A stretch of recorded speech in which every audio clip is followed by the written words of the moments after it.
ഒരുപാട് പേരുടെ സംശയമാണ് പ്രസവശേഷമുള്ള ആദ്യത്തെ പീരിയഡ്സ് എപ്പോഴായിരിക്കും.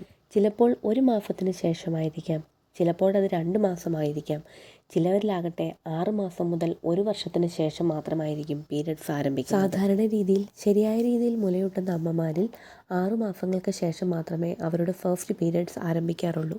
ഡെലിവറിക്ക് ശേഷം നെക്സ്റ്റ് മന്ത് മുതൽ തന്നെ പീരിയഡ്സ് സ്റ്റാർട്ട് ചെയ്യുന്നവരുമുണ്ട്. ഇതെല്ലാം തന്നെ നോർമലാണ്. ഇനി ഫ്ലോ നോക്കുകയാണെങ്കിൽ പ്രഗ്നൻസിക്ക് മുമ്പുള്ളതിനേക്കാൾ ഹെവി ഫ്ലോ ചിലരിൽ കാണപ്പെടാറുണ്ട്. എന്നാൽ മറ്റു ചിലരിലാകട്ടെ ആദ്യത്തെ മാസങ്ങളിലൊക്കെ വളരെ ലൈറ്റായിട്ടായിരിക്കും ഫ്ലോ ഉണ്ടാവുന്നത്. കൂടാതെ കുറച്ച് ക്ലോട്ട്സൊക്കെ കാണപ്പെടാറുണ്ട്.